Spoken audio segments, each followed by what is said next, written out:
Hello friends, welcome to learning. இன்னைக்கு நம்ம எதை பத்தி பார்க்க போறோம்னா ஆல் சென்சார் பத்தி பார்ப்போம்.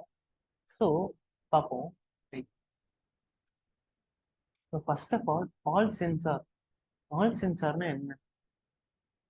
So Hall sensor is a sensor which detect the magnetic field alone.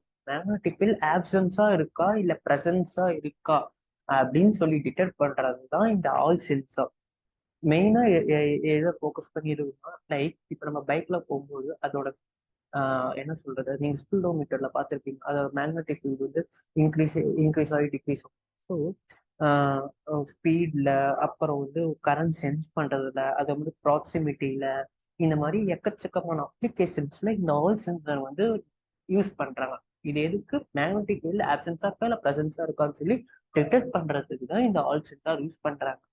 So இந்த ஆல் சென்சார் இது எப்படி ஒர்க் ஆகுது அப்படின்னு பாத்தீங்கன்னா, ஃபர்ஸ்ட் கேஸ்ல ஸோ ஒரு கண்டக்டிவ் ஷீட் எடுத்துக்கிறாங்க. ஃபார் எக்ஸாம்பிள், இப்போ ஒரு கண்டக்டிவ் ஷீட் எடுத்துக்கிறாங்க, ஓகேவா?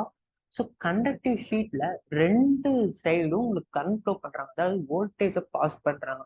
இந்த ரெண்டு ஆப்போசிட் டைரக்ஷன்ல வோல்டேஜ் பாஸ் பண்றாங்க. ஸோ வோல்டேஜ் பாஸ் பண்ணும்போது இன்பிட்வீன்ல உங்களுக்கு என்ன கிடைக்கும்? லைக் எலக்ட்ரான்ஸ் வந்து ஃப்ளோ ஆகிட்டே இருக்கும். ஸோ எலக்ட்ரான்ஸ் வந்து எப்படி ஃப்ளோ ஆகும்னா, லீனியர் சீக்வன்ஸ் லீனியர்ல உங்களுக்கு வந்து ஃப்ளோ ஆகும், ஓகேவா? பட் நீங்க டாப் டு பாட்டம்ல பாத்தீங்கன்னா உங்களுக்கு எந்த வோல்டேஜும் இருக்காது. At top to bottom it has a particular voltage call zero voltage. No voltage are available top to bottom. Okay. So இப்ப வந்து ஓகேவா, இதுதான் பேசிக் கான்செப்ட். இப்படிதான் ஆல் சென்சார் இருக்கும்.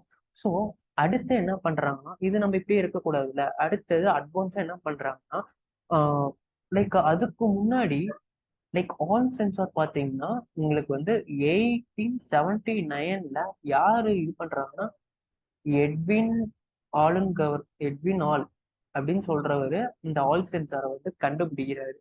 ஓகே. அடுத்தது பாத்தீங்கன்னா, இது அட்வான்ஸா போய் லொரன்ஸ் லொரன்ஸ் ஃபோர்ஸை யூஸ் பண்றாங்க.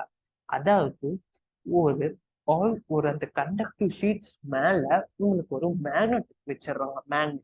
மேக்னெட் வச்சோடனே அது என்ன பண்ணுது? மேக்னெட்டிக் ஃப்ளக்ஸை வந்து ப்ரொடியூஸ் பண்ணுது. இந்த ரைட் ஆங்கிளா இந்த மேக்னெட்டிக் ஃப்ளக்ஸ் வந்து ப்ரொடியூஸ் பண்றப்ப அது அங்க என்ன ஃபார்ம் ஆகும்னா, நிச்சயமா அங்க எலக்ட்ரான்ஸ் ஃபார்ம் ஆகும். ஓகே. எலக்ட்ரான்ஸ் ஃபார்ம் ஆனோடனே உடனே என்ன ஆகும்னா, அந்த கண்டக்டிவ் ஷீட்ல அது வந்து கண்டக்டிவ் ஷீட்ல அப்ளை ஆகும். அப்ப ஒன் சைட் ஆஃப் லீனியரா இருக்கிற அந்த எலக்ட்ரான்ஸ் வந்து இன்னும் இன்னும் கொஞ்சம் அதிகமான எலக்ட்ரான்ஸ் வர வர வர வர அதோட டென்ஸ் வந்து கம்மியாகும். ஒரு சைடு ஆஃப் எலக்ட்ரான்ஸ் வந்து அதிகமா இருக்கும், இன்னொரு சைடு ஆஃப் எலக்ட்ரான்ஸ் வந்து உங்களுக்கு கம்மியான ஒரு எலக்ட்ரான்ஸ் உங்களுக்கு கொடுக்கும். ஓகே. அதனால அங்க வந்து ஆல் வோல்டேஜ்ங்கிற வோல்டேஜ் வந்து உங்களுக்கு ப்ரொடியூஸ் ஆகும். இப்படிதான் இது இது ஒர்க் ஆகுது. பட் அது வந்து பாத்தீங்கன்னா, நீங்க ஆல் சென்சார் பாத்தீங்கன்னா ரொம்ப எக்ஸ்பென்சிவ், ரொம்ப ரொம்ப எக்ஸ்பென்சிவ். அது மோஸ்டா யாரும் யூஸ் பண்ண மாட்டாங்க. அது ரொம்ப ரொம்ப டாலர் கணக்குல அது எக்ஸ்பென்சிவா இருக்கும். ஸோ அதனால என்ன பண்ணாங்கன்னா, இந்த ESP32 சென்சார்லயே உங்களுக்கு ஆல் சென்சார் வந்து கொண்டு வந்துட்டாங்க.